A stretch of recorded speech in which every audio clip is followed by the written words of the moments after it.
Akibat naik helikopter tergolong mewah dalam perjalanan pulang pergi dari Palembang ke Batu Raja, Sumatera Selatan Juni 2020 lalu, Ketua KPK, Firly Bahuri, harus menjalani sidang etik Dewan Pengawas.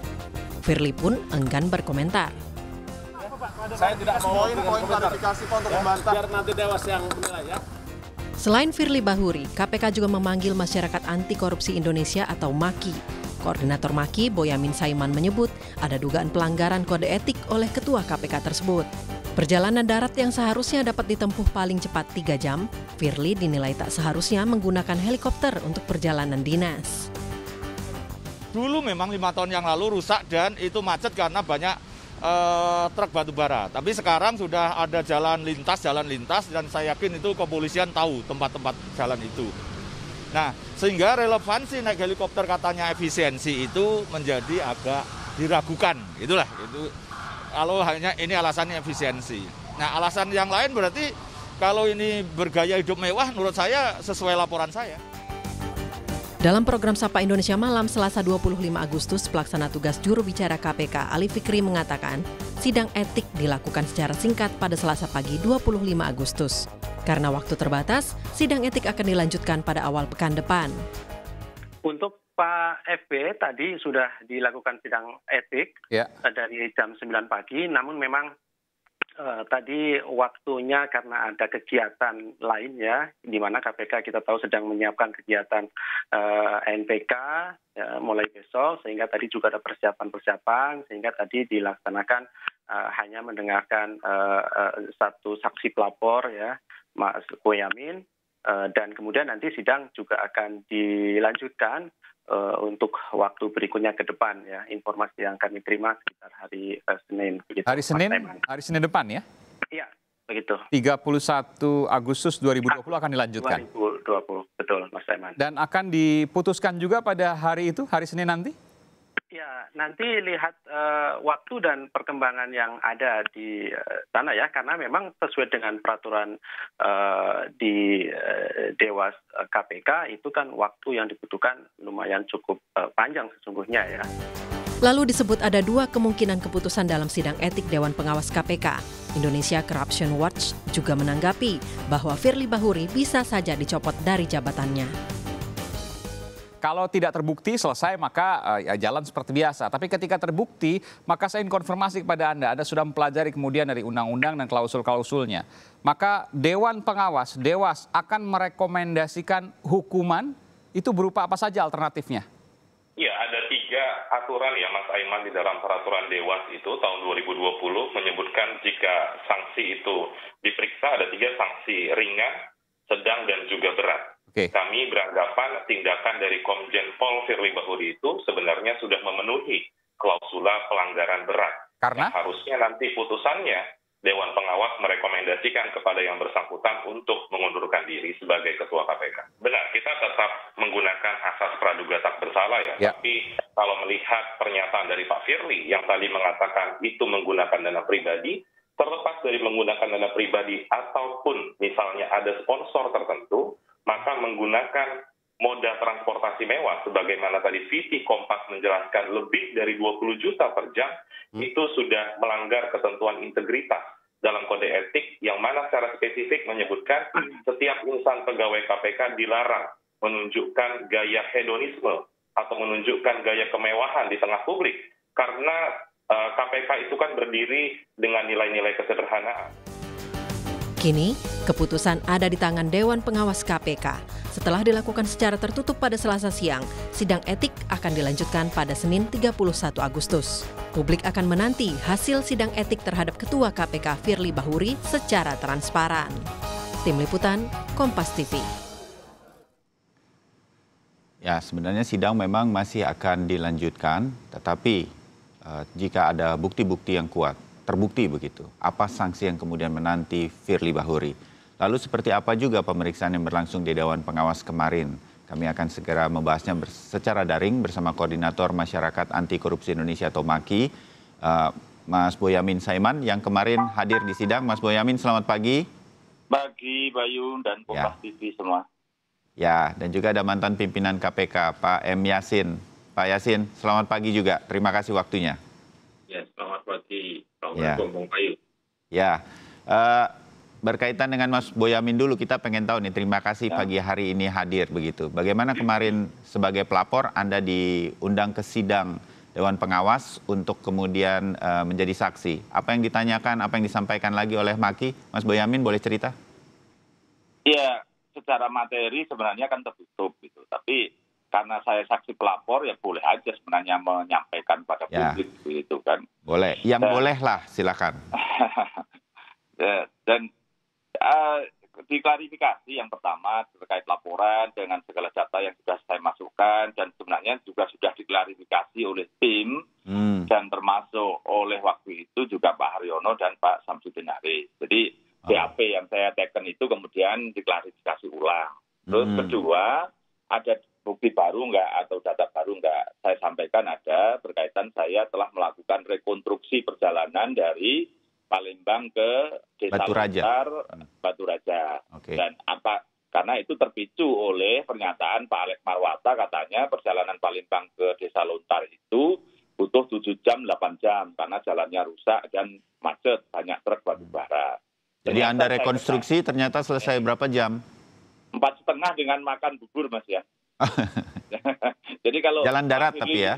Iya, jalan darat. Jadi kalau Pak Firly itu di sana, apalagi selalu pakai forager polisi, sebenarnya 3 jam, maksimal 3,5 jam juga nyampe. Gitu. Jadi saya ingin menunjukkan urgensi naik helikopter itu menjadi tidak relevan. Gitu. Jadi ini kecuali, bahasa saya kan selalu begitu, kecuali memang ya sok-sokan aja bergaya hidup mewah menurut saya itu gitu loh. Jadi itu dalam posisi seperti itu kan, yang namanya perspektif itu kan boleh subjektif kan gitu kan. Ini mewah tidak mewah. Kalau pengertian saya ini mewah gitu kan.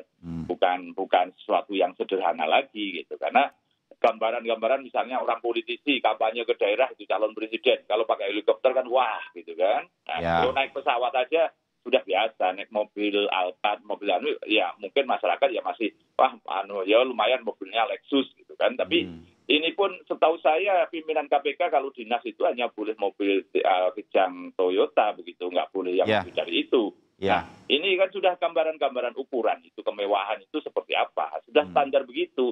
Kalau sudah mau jadi ketua KPK, pimpinan KPK, ya mau nggak mau ya harus bersedia seperti itu gitu loh. Jadi jangan kemudian saya bayar sendiri kok, dan efisiensi juga terbantahkan menurut saya karena Pak Firly Jumat siang sudah terbang ke Palembang sore sampai sana menginap.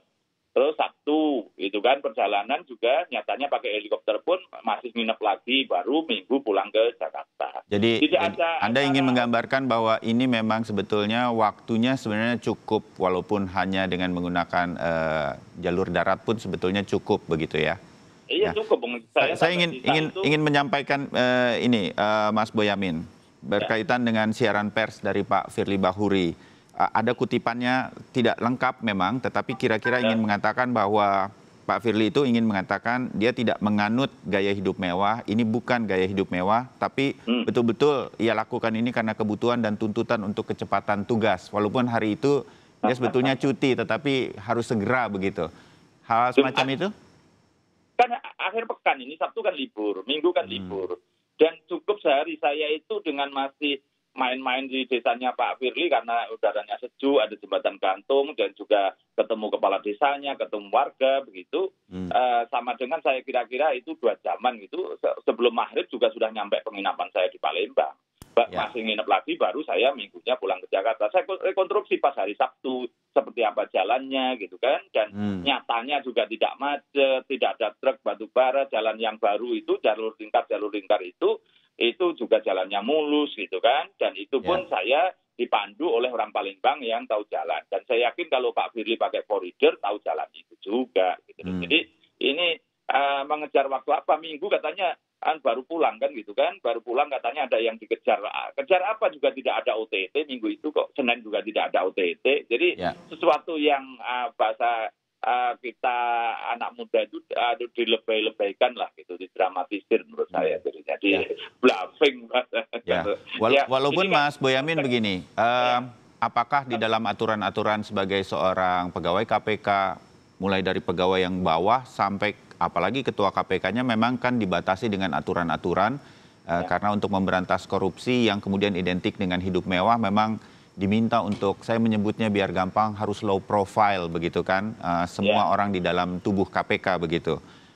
Nah, Pak Firly juga mengatakan ini saya urusan pribadi, saya membayar dengan gaji saya sendiri begitu. Nah, hal semacam ini juga menurut Maki begitu, ini juga tidak masuk dalam kategori untuk membela diri menurut Anda? Justru ini malah menurut saya menjadikan dugaan pelanggaran ini malah menjadi semakin kuat karena seperti selalu orang bilang hidup mewah itu kan ketika toh saya bayar sendiri, seperti main golf saya bayar sendiri, ngapain lu repot gitu kan. Nah, ini yang semakin menurut saya tidak pas narasi yang dibangun oleh Pak Firly jadinya. Mestinya kan malah kalau orang sederhana, oh ya saya mohon maaf, apapun saya ulangi, saya kira. Nah, itu malah lebih sifat low profile gitu. Jadi ketika malah membangun narasi saya kerja, saya demi negara, saya apapun lakukan, gaji uang pun hilang, nyawa pun hilang boleh. Ini kan sesuatu yang malah menurut saya narasi yang dibangun ini malah menjadikan defensif dan menjadikan masyarakat tidak simpati gitu loh. Jadi logikanya justru begini ya Mas Boyamin, kalau Pak Firly dalam tugas sebagai seorang ketua KPK memburu waktu, harus cepat begitu, menyewa helikopter, mungkin negara atau KPK membayari, itu justru masyarakat akan lebih appreciate begitu, kira-kira begitu ya. Kalau perlu dibayari 2 kali lipat karena memang harus cepat karena tugas sih Ini kan pulang kampung karena waktu itu lockdown gitu, PSBB tidak bisa pulang kampung, baru dia bisa pulang kampung sekitar 2 minggu kemudian dari Lebaran kan gitu kan, ziarah makam orang tuanya. Justru ini kan mestinya harus santai, malah ngapain buru-buru kan gitu kan, akan mestinya seperti dulu istilahnya merekonstruksi ulang hidupnya dia, dinikmati perjalanannya, kan begitu mestinya. Ini kan suasana pulang kampung mudik kan gitu kan. Dan ini harus begini Pak Yu, jadi istilah saya itu pola ini justru ketika dinarasikan seperti itu, berarti kan masyarakat yang ingin suatu pimpinan KPK itu jadi toladan begitu, dan juga kemudian empati terhadap masyarakat yang masih menderita karena ekonomi yang buruk, apalagi karena COVID Corona begitu, menjadikan sesuatu yang masyarakat ini kan butuh kepercayaan terhadap lembaga KPK. Nah, ketika ada tampilan bahwa naik helikopter begitu di desanya itu kan menjadikan sesuatu kontradiktif. Ini harus dipahami. Bukan saya soal suka dan tidak suka, saya katakan kemarin kepada Pak Firly, saya mencintai KPK dan mencintai yang benar itu kalau ada yang salah kan dibenarkan. Istri kita salah kita benarkan, bukan karena mencintai istri ketika istri kira-kira salah apa kemudian kita biarkan. Jadi ini kecintaan saya kepada KPK untuk lebih baik dan masih dipercaya masyarakat. Jadi biar dalam konteks ini saya sampaikan juga langsung di hadapan Pak Firly kemarin seperti itu, biar tidak ada dusta di antara kita, saya katakan begitu. Dimengerti maksud dari Maki ini, dan saya secara pribadi dan juga untuk pemirsa Sapa Indonesia punya pemahaman-pemahaman dari apa yang terjadi di media sekarang, dari apa yang Anda laporkan, dan kemudian jawaban-jawaban dari rilis yang disampaikan Pak Firly. Pak Yasin, sedikit dong, saya juga ingin tahu begitu, di banyak artikel secara online, berita-berita dikatakan ada dugaan ini melanggar kode etik pedoman perilaku integritas. Saya mau balik ke Pak Yasin ketika ada di KPK begitu ya, kembali sedikit. Pasal 4 ayat 1 huruf C, atau pasal 4 ayat 1 huruf N, atau pasal 4 ayat 2 huruf M, dan atau soal kepemimpinan pada pasal 8 ayat 1 huruf F Peraturan Dewan Pengawas KPK nomor 2 tahun 2020. Kan cuma disebut begitu. Apa sih mudahnya bagi kami publik untuk mengerti dugaan yang dilanggar sebagai kode etik pimpinan dan juga integritas pegawai KPK termasuk ketuanya? Pak Yasin, apa itu? Ya. Itu kan sebenarnya berkaitan dengan sikap dan perbuatan dari pimpinan KPK yang dituangkan di dalam peraturan yang menyangkut etik. Pada waktu pimpinan periode pertama sampai periode yang keempat itu kurang lebih bersama. Secara substansial dari peraturan Dewas nomor 2 tahun 2020 itu juga sama ya, yang membedakan sanksi-sanksinya saja. Dan di pasal 4 ayat 1 huruf C dan huruf F itu kan mengatur katakanlah tingkatan dari pelanggaran. Itu ada pelanggaran sedang, pelanggaran ringan, pelanggaran sedang, dan pelanggaran berat. Diatur juga dalam pasal 8-nya itu mengenai sanksinya. Nah, sanksi itu, kalau yang sekarang kan ada pemotongan gaji selama 6 bulan. Besarannya relatif, ada 15, ada yang ada 10, 15, kemudian 20, ada yang 40 itu yang paling berat, itu selama 1 tahun pemotongan gaji itu. Dan juga di ayat yang lain itu, atau mengundurkan diri. Jadi kalau pemecatan tidak ada, dan itu ya kesadaran dari yang bersangkutan mau mengundurkan diri atau tidak. Dengan fakta-fakta yang mungkin dikumpulkan di dalam persidangan etik oleh Dewas itu. Ya. Nah, intinya begini, Bung Bayu. Etik ini di KPK ini harus berbeda dengan di instansi lain. Ya. KPK itu lembaga yang independen, bertanggung jawab kepada publik, melakukan penegakan hukum yang menjadi katakanlah kebanggaan dari seluruh aspek masyarakat termasuk pemerintahnya itu agar lebih efektif dan agar lebih berdaya guna dibanding dengan penegak hukum yang lain. Ya.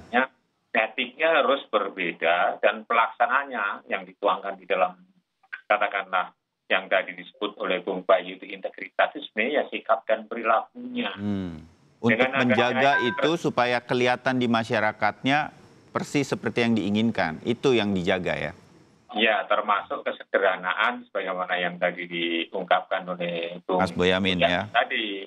Jadi kami dulu tuh tidak pernah dijemput, walaupun dari kantor ke bandara pun tidak dijemput. Ya.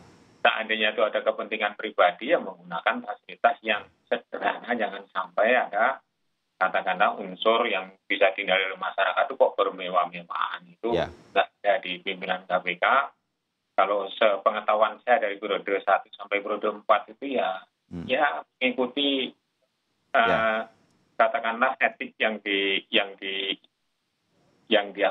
dipakai sebagai pedoman oleh sikap dan perilaku dari pimpinan sampai ke bawah. Dan pimpinan KPK itu harus menjadi contoh atau lead by example bagi seluruh jajaran KPK, sehingga membentuk apa yang disebut dengan public trust bahwa KPK memang layak untuk dipercaya. Dari sikapnya, dari metode pemberantasan korupsinya, usaha untuk meningkatkan efektif dan efisiennya, itu ya terpatri dengan integritas yang harus dilaksanakan sesuai dengan peraturan. Kalau sekarang peraturan Dewas, itu Bung Bayu. Iya.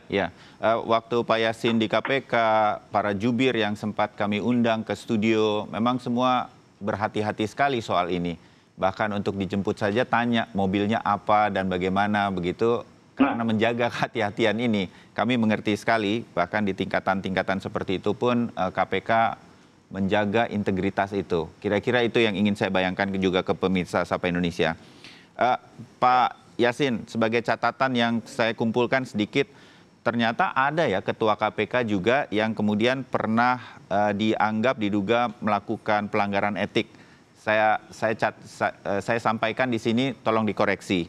Dalam catatan ini, pernah waktu itu diduga melanggar kode etik adalah Pak Antasari Ashar karena sempat bermain golf dengan orang-orang yang tengah ditangani KPK. Kemudian ada sanksinya.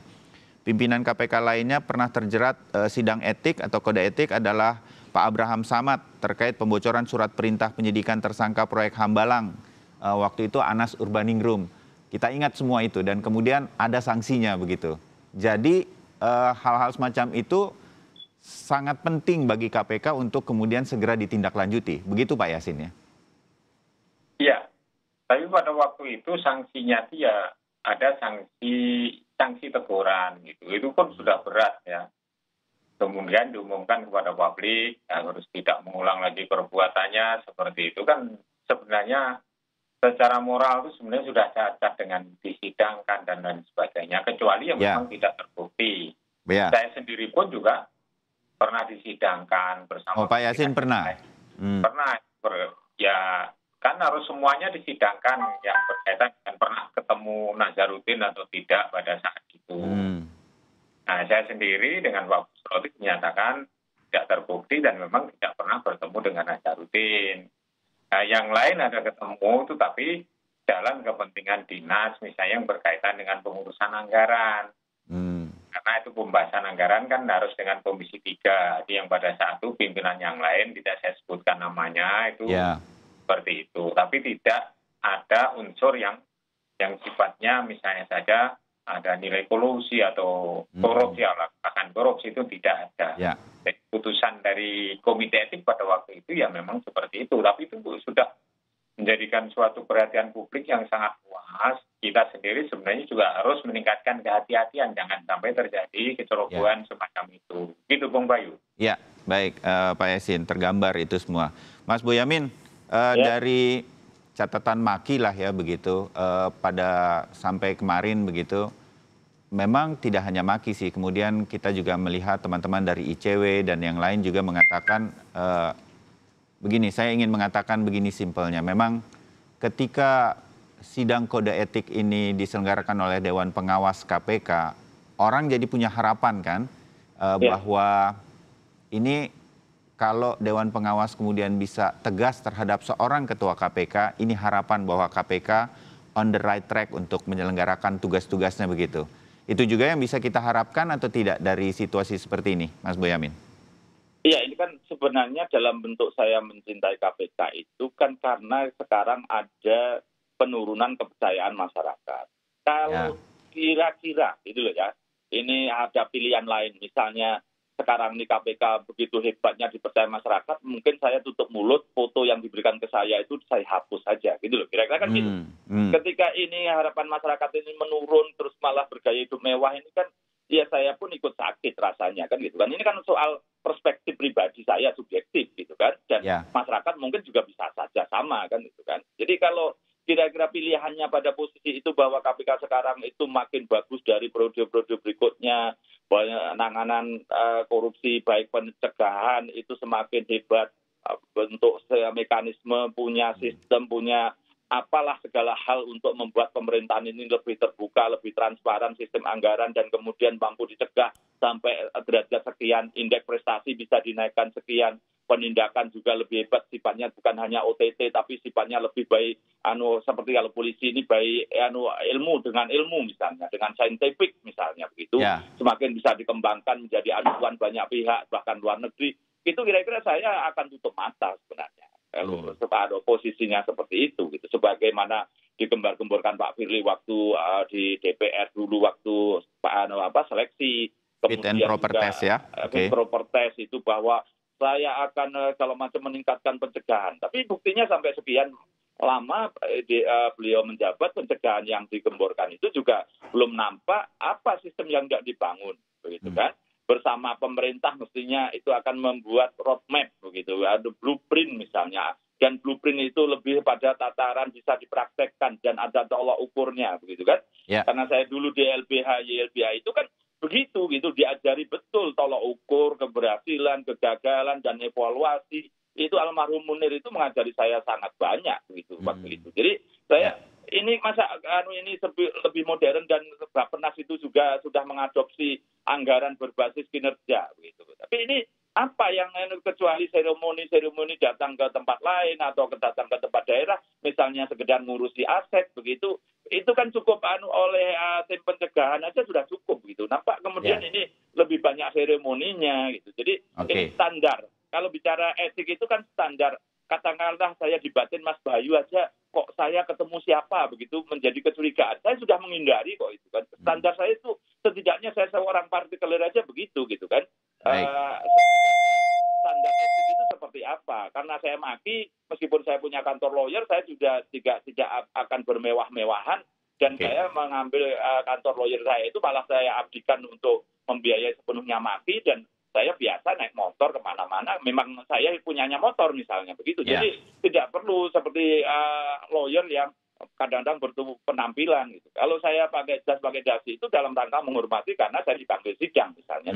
Begitu-begitu aja sebenarnya standar-standar itu yang sesuatu menurut saya Pak Firly sebagai seorang jenderal polisi, begitu, saya yakin ini diajarkan sebenarnya standar-standar hidup seperti apa sebenarnya yang itu akan menimbulkan empati dari masyarakat sehingga timbul kepercayaan.